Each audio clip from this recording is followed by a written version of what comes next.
Welcome back. I'm Gary Parr. And I'm Beth Ellicott.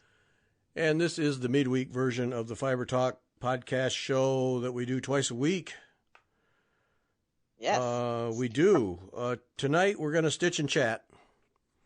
Yep. Oh, good. We're going to stab ground cloth tonight. That would be nice. Only this time we actually need to stitch. I need to stitch. So. Yeah, you didn't stitch on World Embroidery Day. No, not a lick, not one stitch. Jennifer's sitting there, practically finished a project. And, I know. Yeah. I got like, I don't know, maybe 30 stitches in, but you didn't get anything, huh? No, I mean, I set it all up. Ready to stitch. I used my phone for the camera for that. Finally, about an hour in, I just turned it off because I knew there was no way. But yeah, we got to stitch tonight. Actual stitches have to go in tonight. Excellent. So that World, I am still pumped up about World Embroidery Day. If people did not see that last Friday, the show, 3-hour show, go watch it on our YouTube channel. Get your stitching out, put it up on a screen. Right. 3 hours, and I know it's 3 hours, but do it an hour at a time, whatever. Boy, it was just fantastic. People stitch for 3 hours. Yeah. and Natalie Dupuy. Oh, now I'm having a brain. Kathy Andrews. Yep. And Barbara Hudson. Yep. And all three different, very different techniques they use. They do different presentations, but each one individually fantastic. Yep. It was so much fun. Yeah. Learned so much. Holy smokes. Right. Just learn and learn and learn. It was great. Yeah. I'd never, like when Natalie did Prick and Pounce, I'd never seen that done. I mean, I read Mary Corbett's thing, I've read several things about how you do it, but to see it done. It's no longer intimidating. And I was thinking about that, we were talking about samplers before we got on. And so many of the samplers have like hand embroidery on them. I'm sure that's what they did, some sort of Prick and Pounce the teachers did, where they put the design on and then traced it down for their students. Yeah, had to. Yeah. So there's that. So there's the technique. There's how you do it. Yep. No longer scary. No longer terrifying. Right. Yeah. It really wasn't. I mean, other than the effort of doing it, it wasn't that big a deal. No. I just always had visions of why would anyone do this? You'd have all this powder on everything, and you don't. Mm-hmm. No. And then she just tapped on the backside with a brush and knocked all of it off. So. Yeah. And then it was gone, and she was ready to stitch. Yep. Oh, that was, and that just starts the show. That's just the first half hour. Yeah. Mm-hmm. That was fantastic, and that was the other thing. Now I have a. What is the frame that she uses? A slate frame. Slate frame. I bought a small one, and I've yet to put something on it. Holy smokes, is that piece of cloth she had, is that on there tight or is that on there tight? It is. Whoa. And I have one for my casket, and we're getting ready to do the Melinda Sherbring piece, More Than a Rose, and I think that could go on my slate frame. Yeah. Well, okay. Well, all right, then we need to get together because I just want to put something on the slate frame. I just want to go through the experience of getting it attached. Yes. So, have you ever done it?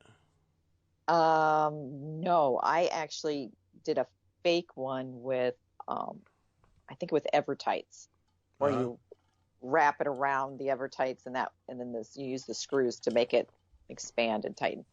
It works, but it's not as good. Man, that thing is so tight. I mean, you'd think that cloth would just rip at some point. Yeah. But obviously not. No. So I'd like to do that. I'd like to play with that. There's got to be videos online, right? So we can learn how to do this. Yeah, there are. Yeah. Yeah. Yeah. Maybe we get Natalie. Maybe Natalie would just guide us through it one day. Yeah. That'd be fun. Yes. Yes. Except, it's my impression that it's not something you sit down and do in half an hour. No. It's an effort. It is. Because you have to lace everything up. Right. And then you kind of slowly pull things. Yeah.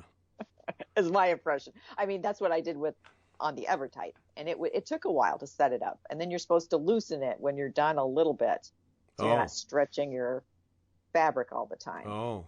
And then every time you go back and stitch, you've got to go and you've got to tighten it a little bit again. Yeah. Because intimidating to me is that you obviously want the warp and the weft to be absolutely straight and absolutely square. Yes. So that seems tedious. I bet it's like prick pounce thing. Once you do it, it's not that big a deal. But right. It seems. But it's doing it the first time might be. Yeah. A little complicated. A little much. Yeah. Yeah. So yeah, I would like.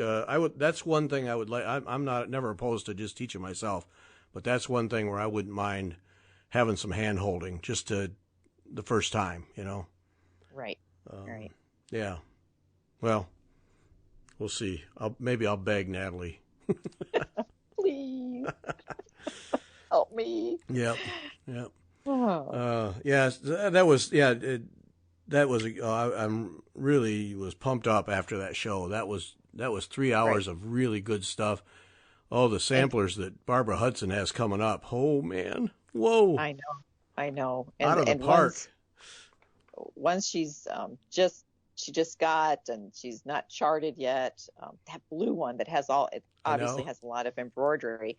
I'm thinking, that would be fun to do. Yep. I know we're a small group that like to do that, but it was beautiful. It was beautiful. Yep. That's why I said I want the first one. I want that baby. That's yes. That's beautiful. Yeah. Yeah. And Kathy, yeah, it's just a beautiful studio. Oh yeah, speaking of that, oh man, was that nice. Yeah, no, I remember when I interviewed her for a show. She was just getting that together, and I was most curious to see how it ended up. Oh, can you imagine showing up every morning and working in that place, that wall of windows? Oh, yes, and just all the natural light you have coming in and Yep. being able to look out. So that way you're, when you stitch, you're not supposed to be stitching hunched over all the time. You look up and you have a view. Yep. Instead of, Yep. my wall. It's a view of nature. It's not a view of some Yes. street with trucks going by. It's yeah. She's got it. That's it. That's the spot right there. Mm-hmm. Right. And then I love it that she seems to make stories to go with her pieces, which I love. Yep. I love hearing, making up her own stories or a story to go with her, with whatever embroidery she's doing. I love it. I love it. Yeah. So, yep, that was it. Go listen to that show. Next time, yeah, put it on. You'll enjoy it. You'll learn so much. Have a piece of paper and a pencil next to you, though. You might want to make a note or two. Yes. I did. I made a whole bunch of notes. Yeah. Oh, and to end, I knew she knew. At the end, Barbara Hudson, the last 15 minutes or so, I asked her to look up at her bookshelf and give us, her top whatever books. And just that segment alone, if you're interested in reproduction samplers and history, the books that she laid out, that's, to me, that was worth everything right there. Because, those are books, if you don't know they exist, you don't know about them. And right. And because they're not just books you can go and do an Amazon search unless you know what you're looking for. I think most of them were from museums even. Right. So, right. Yeah. Which makes them super cool. Yep. So that alone, I mean, if you're interested in history of reproduction samplers, those books alone, there was half dozen of them I think she gave us. So yeah.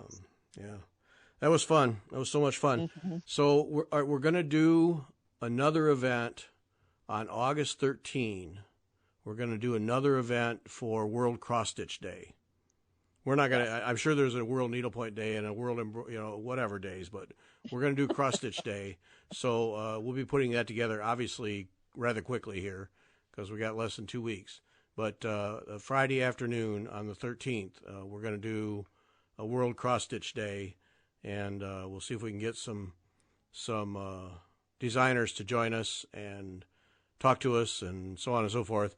One thing that we are going to make sure is that there's about a half hour in that 3-hour thing, so Beth, Jennifer, and I can get up and move around. Call of nature, something, anything. Yeah. Oh man. That was a little long. That was. I couldn't sign off fast enough after that one. Gotta go. Gotta go. Time to go. Yep.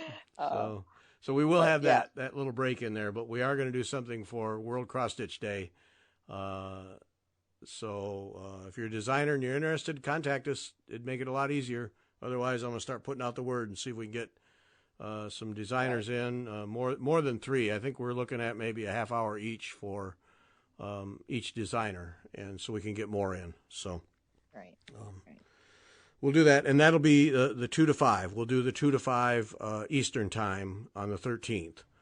Keep the time the same so that people can recognize it, I guess, or whatever. But so 2 to 5 on the 13th, and then if you're a designer and you're interested in joining us, let me know, and I'll hunt down some designers, and we'll just have a good time. But there will be a half hour where we're just going to talk because everybody needs a little break. We can stand up, move around. And you know, we had talked about each of us being able to take a break. I didn't want to. I was hanging in there. You know, it was fascinating, and I kept thinking, okay, we're gonna take a little break. We're gonna take a little break, and nope. Yeah, I didn't want to stop. Yeah, so but we got to stop. Sanity. So that was good. That was really good. Mm-hmm. Yep. Yes. So that's coming up on the 13th, and go listen to the World Embroidery Day. That was a lot of fun. A lot of fun. I learned a lesson yesterday. We're recording this on Monday, and so Sunday. Well, all right. I'll start from the beginning. I have this sampler that's called Sarah Parr 1825. It's a North England sampler, York or something, I don't know. Been around a long time. And reproduced by Sandra Mori. But the thing that's so cool is it's Sarah Parr, Sarah with an H, and Parr spelled 1A, 2 R's. Well, that's our daughter. Our daughter Sarah, that's how her name is spelled with an H. And of course, Parr, 1A, 2 R's. So I bought this quite a while ago from the attic. Got the threads and everything. Silk Mori. It's charted for Silk Mori, and there's another story there. So I started it, and I got about a third of it done. And then, you know, the Fiber Talk stuff, and eventually it just got set aside. And when I got it, I said to Sarah, you know, do you want this? When I finish this, would you want this framed up? Figuring she'd say, nah, I'm not, no. I said, no big deal if you don't, because I'll keep it. Well, she wants it. And she's actually, in the year plus that it sat idle, has asked about it a couple of times. So that means she really wants it. Well, yeah. Marga mentioned a week or so ago, we were talking about, because Cooper and Connor, our 2 grandsons, their birthdays are both in July. So obviously we've been talking about birthdays quite a bit. And we mentioned that, or she mentioned that Sarah's 40th birthday, and that's frightening, having a kid that's 40 years old, let me just tell you. But yes, is at the end of October. And the little light went on and said, you got to get that sampler done and framed. That's got to be the gift. It would be a perfect gift. Yes. So, okay. So first thing was I had to find it. Well, that was not too tough. Fortunately, I had it stored away and knew right where it was. So I get it out. And I set it up and so on and so forth. But now Sunday, I have all afternoon and into the evening to stitch on this thing. There's drag racing on, you know, I can sit there and I can just stitch. So it was already on the scroll frames. So, all right, I get the threads out. I had the chart. I knew where that was. I got my hands on it. I get the threads out. I had put the threads on one of those plastic butterfly thread keep things. Mm-hmm. I had not even cut the threads. I just pulled them off the skeins, unwrapped them, and put them on there. And I was apparently just pulling off pieces as I needed them. the worst part, I didn't label them. I didn't put any marking on that thread keep for which was which. And I didn't even have them all on there.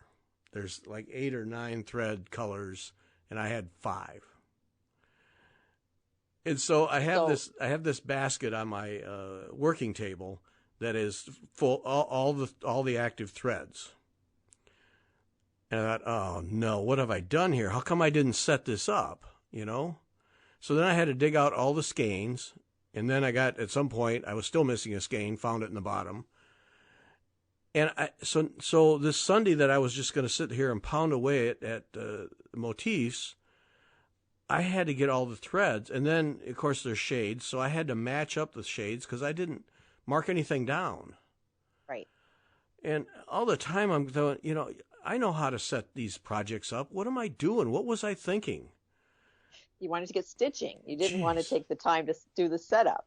So normally, okay, now I have those butterfly things, and I use them mainly for when I'm doing a Mill Hill bead kit, and then I number. There's numbers on them, so right. So I just number the threads on my chart. But how would you do? Do you have a labeler? Do you put a label on them? I know. I took them off and did them the way I do every other sampler, and that's with those thread drops, where I actually mark the color, the name of the thread and the color number on the thread drop, and cut the threads. This is silk Mori, so I cut it shorter. Yes. And cut the threads and put them on there so I can actually stitch. So that's what I spent most of Sunday when I was going to stitch. That's what I did, was I was cutting threads, identifying which colors they were. And well, and what surprised me was when you said you used the butterfly, because I specifically use it for something where I know where I can easily label it. And it seems too small for one of those samplers. Well, this is a bigger one. It's a bigger butterfly, but there's only 8 colors, so that really wasn't a problem. But you actually have to label them, and they're numbered. The holes are numbered. So I thought, well, I must have marked on the chart. I must have. No, I didn't. And why didn't I have the threads in with the lightest color all the way to the darkest color? No, they were just in there random. It's like, what am I have no idea what I was thinking, because, how many projects have I set up? I know exactly how to do it, so you're all organized. And, it just surprised me. Could you have been kind of cleaning up, like maybe you had them laid out, those threads laid out, you were using them? And no, I had them on there intentionally. I was clear. The only thing I can conclude is I was clearly determined that I was going to stitch that thing right straight through. Monogamous stitcher. I was going to stitch it right through, and so I knew right where the threads were, because that's all I was working with. That's the only thing I can think. But huge mistake, because that cost me a lot of time, because it got put away and forgotten about. Right. And so then just to get reoriented alone sucked up too much time. Yeah. So lesson learned there. Do it right the first time. Jeez. Okay, so here's my question: do you keep scissors with each of your projects, and needles, or so you have a separate spot you keep all that? Yeah, I keep all the tools separate. No, I don't. No, because I take, like that one. If I take a big piece of linen off that, off the scroll bars, then I have lengths of PVC pipe, and so then I'll tape the edge on with artist tape. And then I roll it on PVC pipe and then put it in plastic bags. I don't fold it up, because once I got all the wrinkles out, there's no way I'm folding that again. So that's how they're stored, is in plastic bags with PVC pipe, wrapped on PVC pipe, so they don't wrinkle. So and labeled. Now, Beth. Well, I was just curious, because to me, that would be a problem. That would be a problem, because I've done that, and I'd be like, okay, so there's those things, they're rolled up. What's in that roll? Then you have to unroll it and say, oh yeah, that's this project, and then roll it back up, and you go looking for the one you're looking for. That's why I asked if you labeled it. Yeah, that was a few days earlier when I was getting it put on the scroll bars. That was the process I went through because they're none of them labeled. No. Yeah. Yeah. And I had two on one pipe. Of course. And no. See, this is what I mean. It's take the time to do it up front, do it right, so that if you have to set it aside for a length of time, you can pick it up and all the pieces are there and they're labeled. And I didn't do it. Dumb. And I did have one. I took the bag off, unrolled it, and what's this one? Oh yes, now I remember. Right. Yeah. Right. No, it was a big lesson learned, and it was a big waste of time, and I'm not happy about it. But it's my own fault. Yeah. And it is hard because there's always the next shiny object that you see. Yep. I've got a project downstairs, and I know where the canvas is. I think I know where the threads are, but where's the chart that goes with it? Mm-hmm. And then I've totally lost one whole project with the threads, the canvas, and I'm like, okay, because at one point I cleaned it all up and I organized it. And I'm like, okay, where did I organize that silly project to? Not that I don't I need it, but it's like it would be nice to know where that one project is. Yep. But, yep. No. Yeah. Yeah, I feel your pain. Yeah. And of course, it's ridiculous. The ridiculous part is to have so many projects that are in action that you can't keep track of them. That's just pathetic. That's just pathetic to the nth degree. But it's the reality, and still, yep. Yeah. Oh, and I did. I had the whole afternoon. Like I had to do something for the house in the morning, so I got all sweaty, got done, had some lunch, took a shower. The whole rest of the day is wide open for just stitching and watching drag racing. Yeah. And no. And there's nothing more frustrating than that. Thinking, okay, I am going to have this time. It's my own. Yep. I can stitch. Okay, where are my threads? Yep. Where's my needles? Where's my project? Yep. Right. But then I need to get done. That it's this is next on the list of things to do. Yep. Oh, frustrating. Totally frustrating. Only thing that's worse is if you physically run out of thread. You're working on a project and you have to go the store to get it or wait and order it in. And, yeah, that's maddening. Yes. So there's the lesson learned. Do it right the first time. Label stuff, and now I don't even know what the linen is. I didn't write that down, so I have no idea what the linen is. It's 40 count something. Well, you don't keep. I know you have some sort of spreadsheet with your threads because you told me that you do. Yeah. But do you have some sort of list of your works in progress, some sort of physical spreadsheet? Let's put it this way. I have the full setup that Teresa Little Stitcher set up on GoodNotes. I have the full thing designed exactly for that. I bought it, loaded it, everything, and it's that's what her setup is fantastic. If you're looking for something that will organize your projects, Teresa Little Stitcher's thing is worth it. And I don't know, it's like $30 or something like that. I forget. It's beautiful. I have that all in my iPad. I have yet to put a project in there, and I am such an idiot because that's exactly what it's for. And so now I have no idea what this linen is. It's just going to be 40 count linen. Yeah. No, I'm my own worst enemy. I just a half hour putting that into that thing. It's all set up to label the threads, everything, and I haven't done it. So yeah. Yeah, and I hate. To me, I do hate taking the time to do that little bit of work where you just say, okay, this is the threads I'm using. This is the date I started. Something I like to keep track of. Mm-hmm. This is where I am. This is the threads I'm using. That's all I keep track of. I don't keep track of a whole lot. But But then if you don't do it, then you're looking back. I keep it in a notebook. I'm looking at it. I'm like, oh, didn't I take a note on that at all? No, nothing on this. And that's all it is. It's just a few minutes. And I hate doing that stuff, and I put it off, and then I forget about it. And, and then I end up with these afternoons where the plan and the reality are at opposite ends. And so there's lesson learned. I don't know if I'll learn the lesson again or actually get better. I think I know, but I'm going to try. Because that's another thing. Now, when I was looking for those threads, now I have rings of silk for 3 samplers in my box of active threads. Do you think that I have a tag on there that says what project it's for? Oh. No. Oh, that's bad.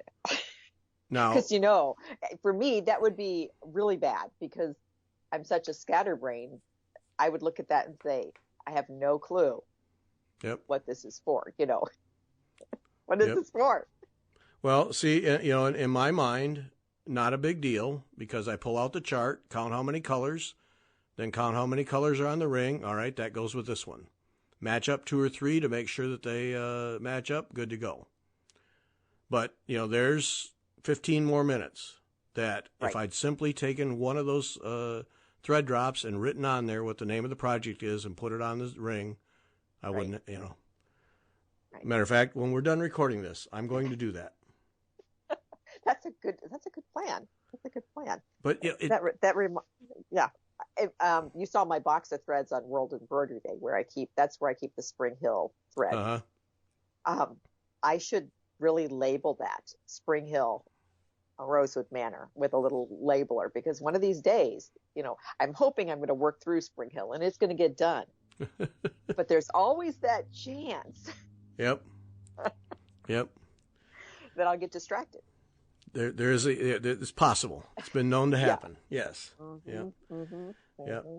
So, and you look at it, okay, stitching time. Like for me, stitching time is pretty precious. I don't get that much of it.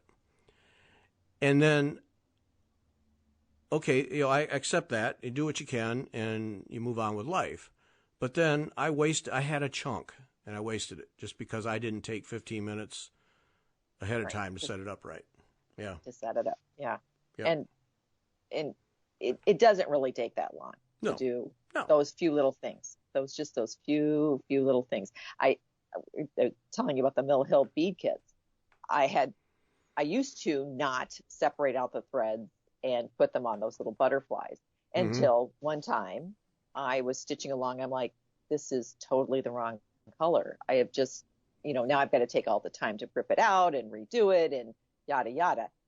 So actually it takes a little longer in some of the bigger kits, but, labeling, pulling the threads, matching them to the DMC chart, putting them on the ring in the proper order, labeling my chart, it makes it so much easier. Yep. And then, now I've got one started, but I can just go pull that out if I need to. When we're traveling, those are my favorite things to take. Mm-hmm. But it's there. I don't have to do anything. It's ready to go. Yep. Whenever I am. Yep. And that makes it nice. That's the other thing. When you do that pre-work, you can just, here's my bag and that's that project I want to work on again. It's all ready. You can just pick it up and start stitching. Yep. But that not was doing the plan. Pre-work. Oh, yeah. That was the plan. No, because I knew right where the threads were at. Scissors, needles, and all that stuff. That sits on my tabletop, on my desk here. No, I mean, it should have been straightforward, but nope, got tripped up at the thread part. Yeah. But I will say, it's interesting about a silk Mori, Krynic silk Mori. I hate that thread. You hate it, huh? That much, huh? I struggle so much to stitch with that thread that I actually will have one of those little sponges damp and run it on down a strand before I stitch with it, because it can be just really fly away silk. Yes. It really can be just annoying. I did not, in the few stitches that I put in, now here in Missouri, where the humidity is through the roof, was not as bad. So right. So you're probably stitching on it in the wintertime up in Illinois, right. and then it's probably horrible. Yeah, like I hate it. Right. But yeah, so I'm going to be cooking on this while the humidity's high in Missouri because it's stitched like normal silk. And other people have no trouble with it at all. But for me, it's just one of those that. Well, it kind of makes me wonder, silks are different. They have different, it's what's that called that when they spin it, whether it's a really long length of of silk or whether it's a shorter one that they've kind of twisted together. And it makes you wonder, because I know some people don't like stitching with Splendor, but I love Splendor. That's one of my favorites. Oh, I think that's nice stuff. Oh, I love Splendor. Oh, yeah. I do love Splendor. And I did stitch one piece, and it had one little package of that silk Mori stuff, and it, you touched it and it was just like shredded, and I was like, oh. Yep. Oh yeah, I can find many faults with it, but I have to say, the stitches I put in, boy, I just stitched, and it was nice. So keep the humidity up here for at least that one benefit. Otherwise, no. No humidity. Yeah. I look for winter when it gets dry. Yep. Yeah. So there it is right there. There's the lesson, the big lesson learned. The trick is to keep it. But yeah, if people are interested in an organizational setup, the one Teresa Little Stitcher put together is really, really well done. She really did a nice job. I encourage you to check it out. And she has more than one video showing how to use it and how to set it up. It's really very, very well done. And worth the money if you're going to use it. To somebody like me who buys it and then doesn't use it, well, there we go. But yeah. So is it only for Macs, or you can use it for Android too? Does she have an Android one? For us Android people. I think it's both. Because she does it with here. Now I'm gonna. She does it with Good Notes. And I think there is a Good Notes version for the Android people. Right. My boys helped me with that, but now I'd have to get them to help me again. So it's like my tech team is in college. So. And see, this is pathetic here. I'm sitting here with my tablet and going to call it up quickly. And I can't do it. It's buried in one of the folders. I'm not sure which. I'm an idiot. I mean, let's just face it. So your folders look like my folders. My kids come along and they're like, "This is a mess," and they'll come and they'll clean up my emails for me. Yeah, exactly. Yeah. Is this it here? Yes, this is it. Yeah, so, because she has all of the DMC colors in it with little color squares. You can put in how much money you spent. No way I'm doing that. No way. You can track your stash, plan it. You can put projects in. You can do by month. You can track your progress, like if you do a rotation or something, you can do that. I think it's exceptionally well done. She really worked it out, and the support is there through her videos for how to use it. Yeah. Right. It's so, and I like that idea because keeping track of like your threads, that would be just fabulous to know. That way, if you when you happen to hit a shop. Yeah. And oh, rats, what was that thread I needed? Yep. If it's already on your tablet or on your device, Yep. so much easier. Because you take, for instance, here, she has the stash one. So she has, in the stash tab, you put the fabric, what you paid for it, what the brand is, the size, and the count. So you can, all your pieces of fabric, you can track in here. So you know what you have, so you don't go buying twice. And so you don't have to go dig through the box. Right. And say, now, I thought I had a piece of 40 count platinum in the bottom here. Yep. Where's exactly. Chart, pattern, stash. The chart, the location, and details are the three entries. And so you can, location being key. Where did I put that? Then you can add pages. You can put pictures in.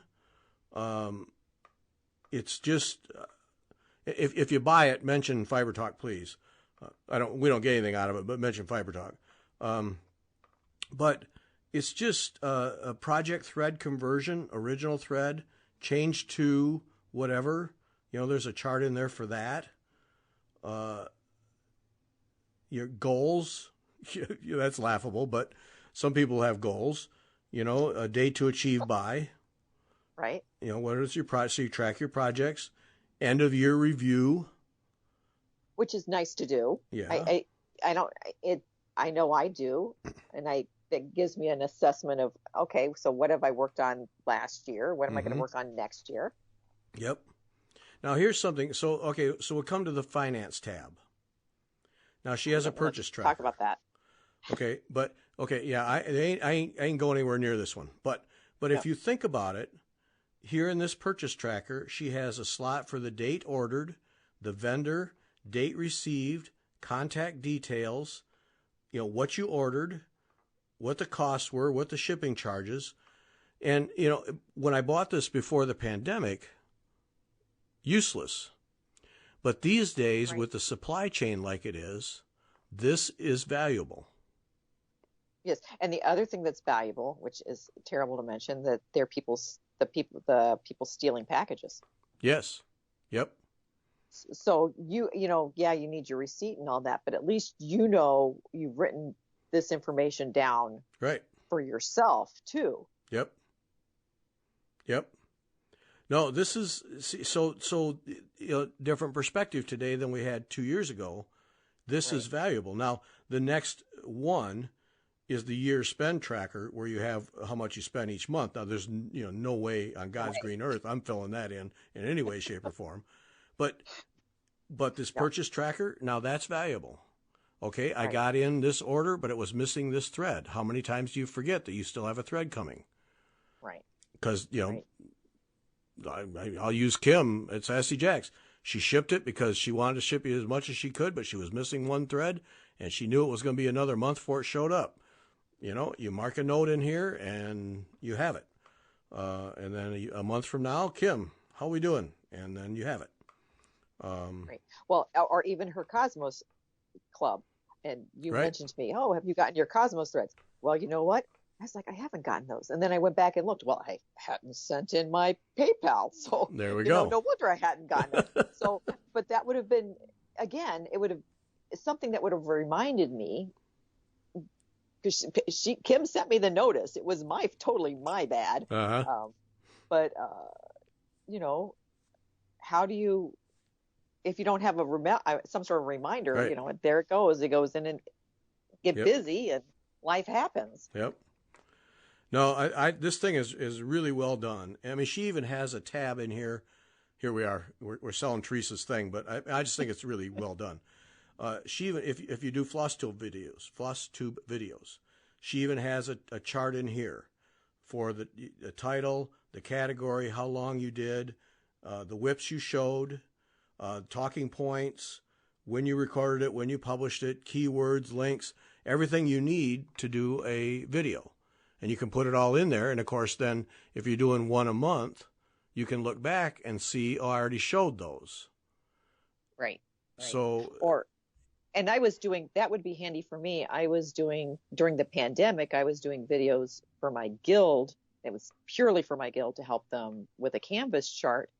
Well, it'd be a while since I'd done one. I'm like, oh shoot, what did I tell them last time? Yeah. Yeah. That would have been, not that I made that many of them, but it would have been nice to have some sort of notes. Right. To go back and reference. Yep. Well, it's all here. I mean, she put the whole shoot and match together. Content ideas for your floss tubes, video brainstorming, giveaways. You can, if you do giveaways, you can track those in there. Channel analytics, if you want to track how many people view it and how long they view it, and so on and so forth. All of it. I mean, this is just really, really complete and well done and easily expanded. And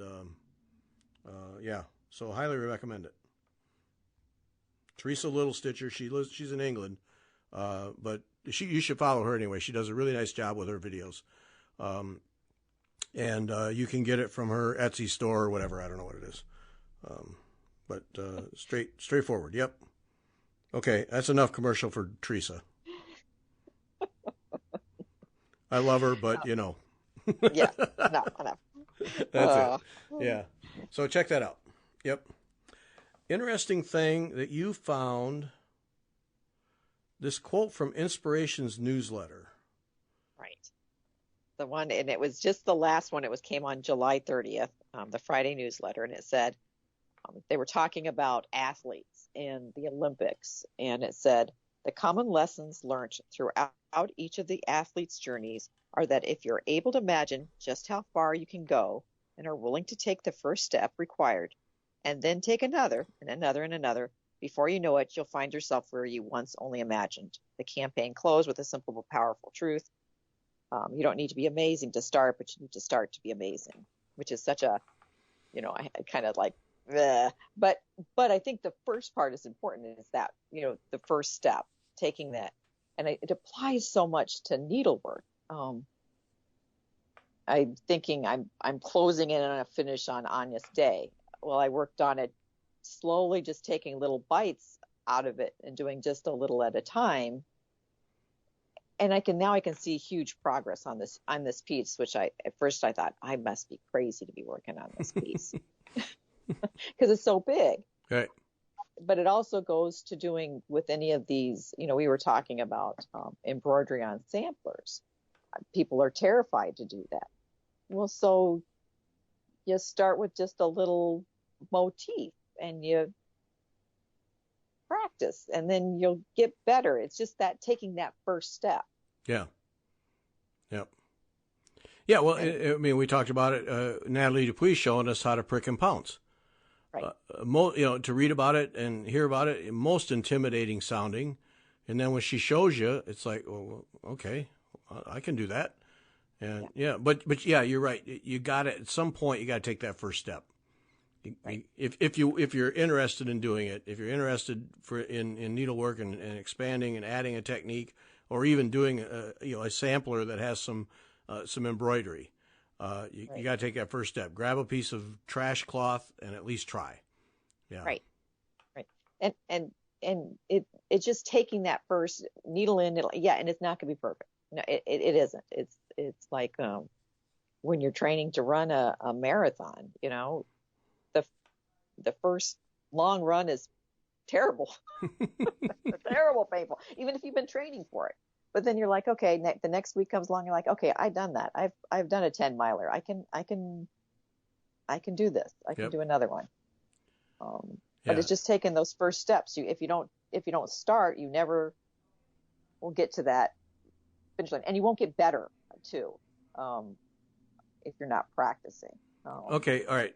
Why? All right. Then, what is it about needlework that we don't take that same mental approach that you would toward a marathon, or for me, riding 100 miles on my bike in a day? Right.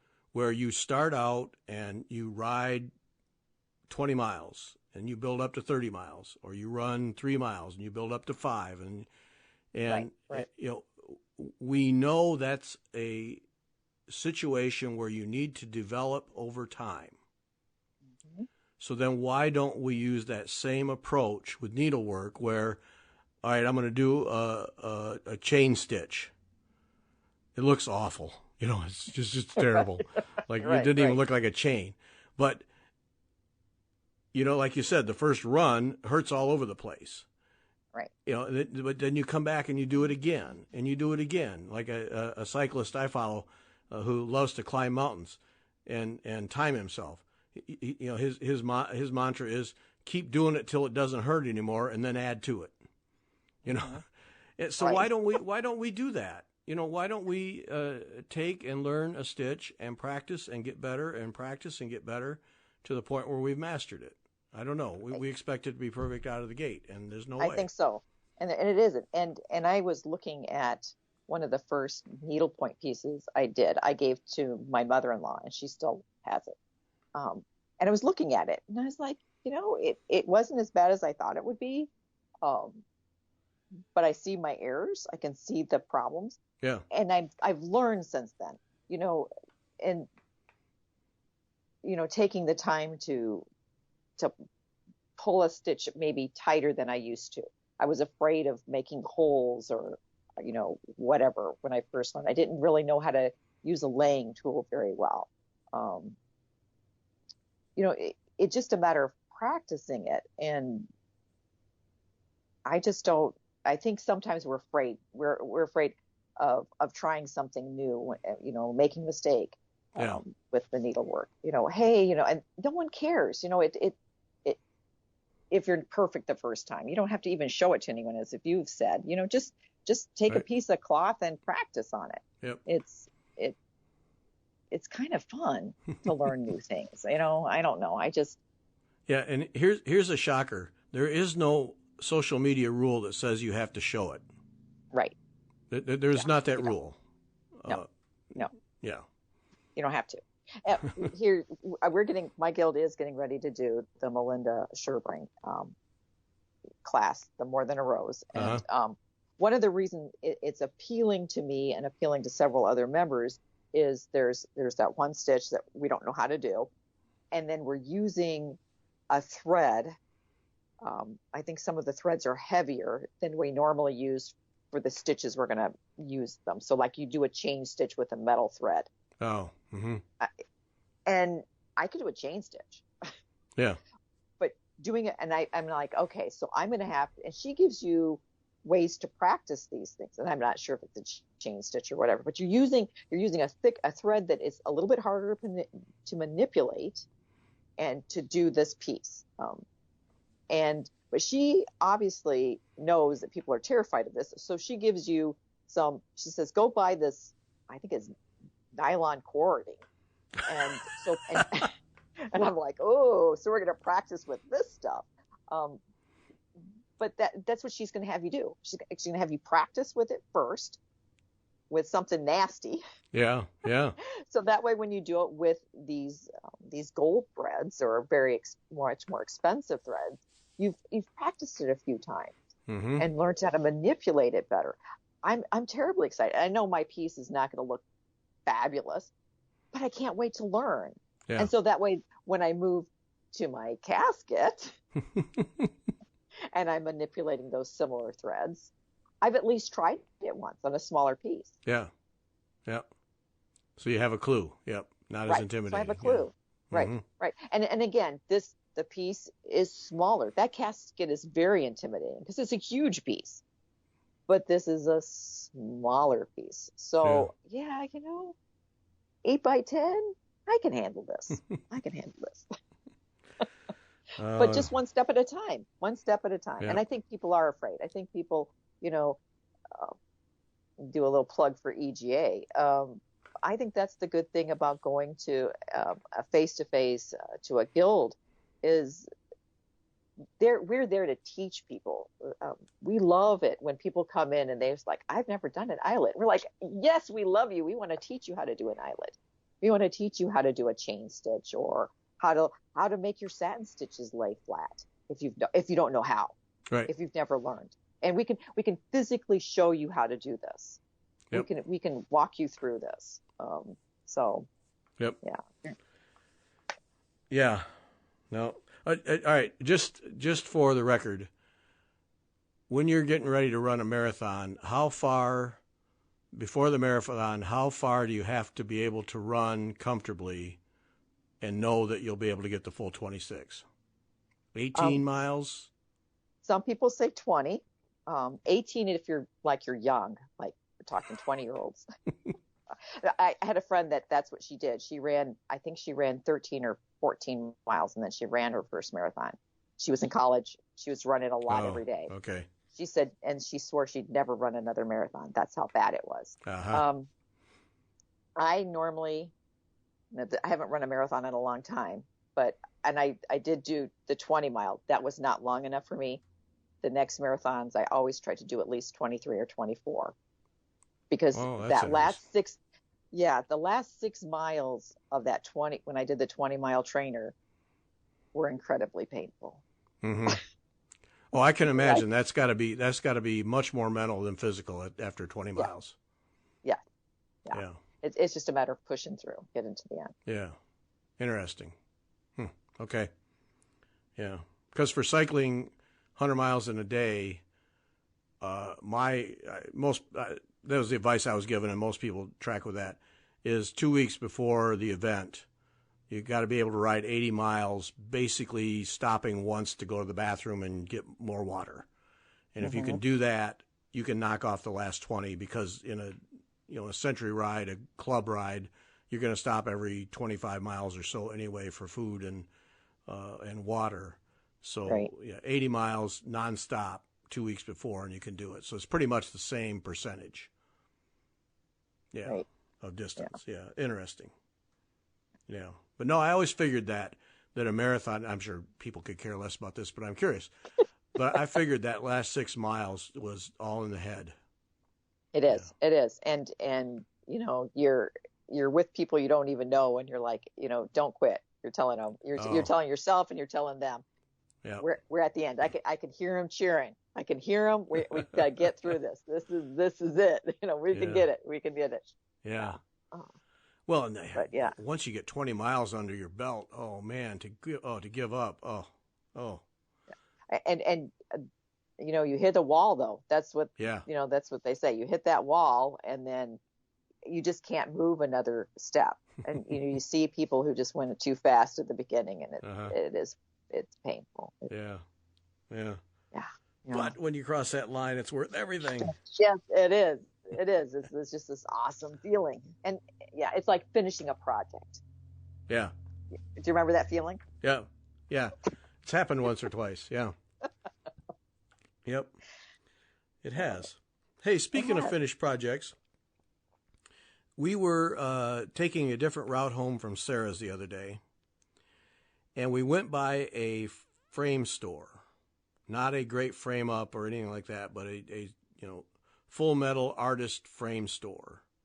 Mm-hmm. And so Marga looked that up to see if they did needlework, and they do. Because Hannah Longstreth needs to get framed, and it needs to get framed well. Right. And so it got me thinking about that. When you invest in a project like that, can we divide projects into, here's a project that I will spend a good chunk of money to get the best possible framing, finishing, because I want it to last forever, hand me down, whatever.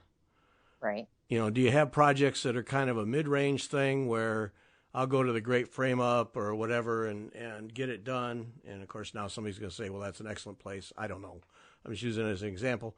And then are there projects where I'll just finish it myself because it just needs to get decent? Done. Yeah. Right. So, right. And I have at least 2 projects right now that need to be framed up, that need to be finished. And one of them is for my nephew and his wife. They just had a baby. And I know this piece will probably end up in the trash. Mm-hmm. In 10 years down the road. It's a baby sampler, whatever. I am not spending money on that to frame it. Just because I know them, and it doesn't hurt my feelings. I just know it's a fact, and I'm fine with that. So I'm going to frame that myself. I have another piece that I took a class in. I love the technique. I learned a whole lot.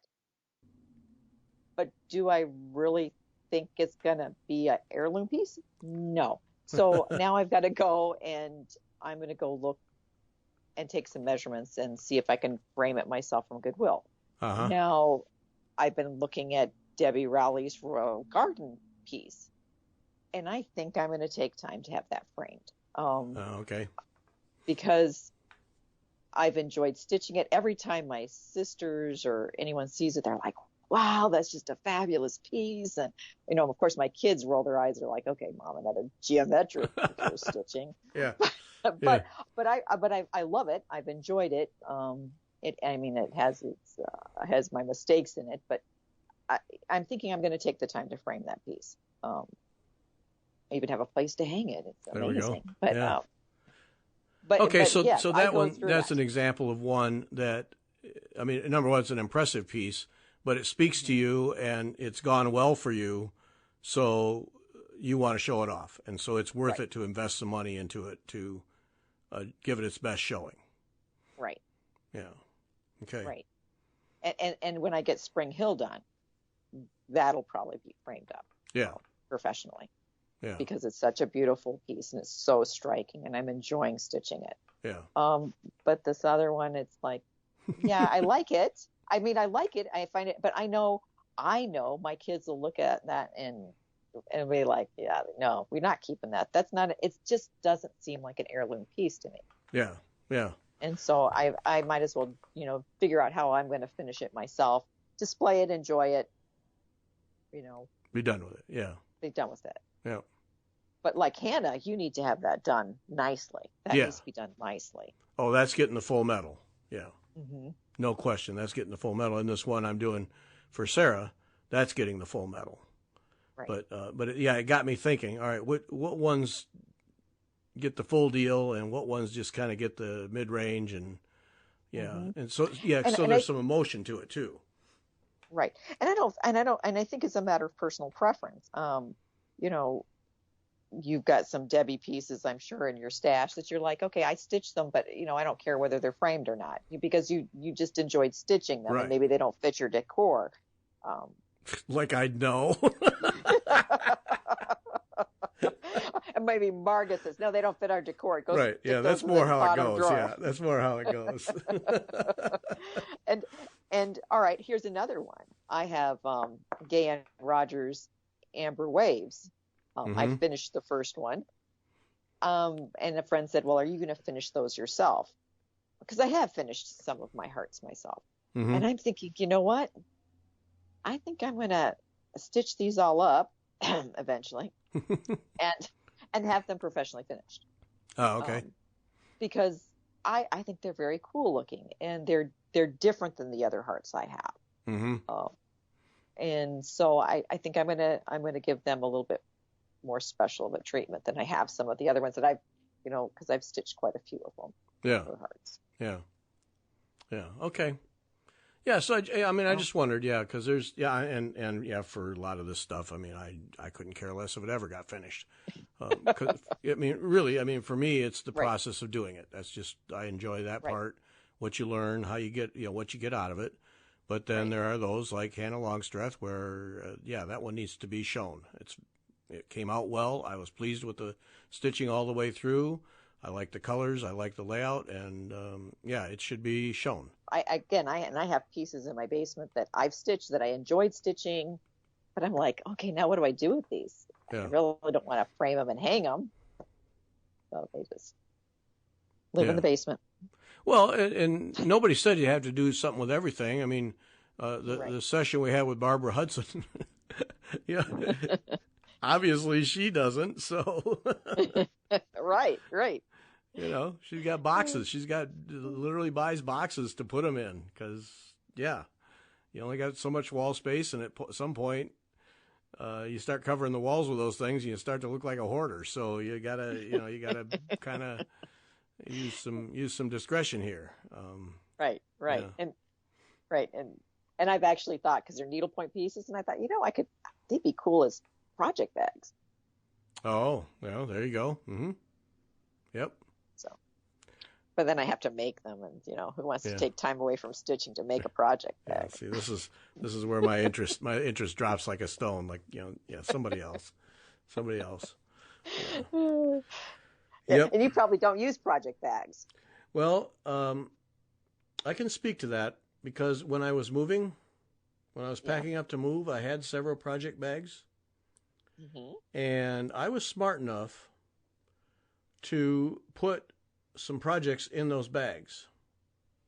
So I can count 4 projects that are in some form of stitching where I can pull the bag and I know all the threads, charts, and everything are right in there.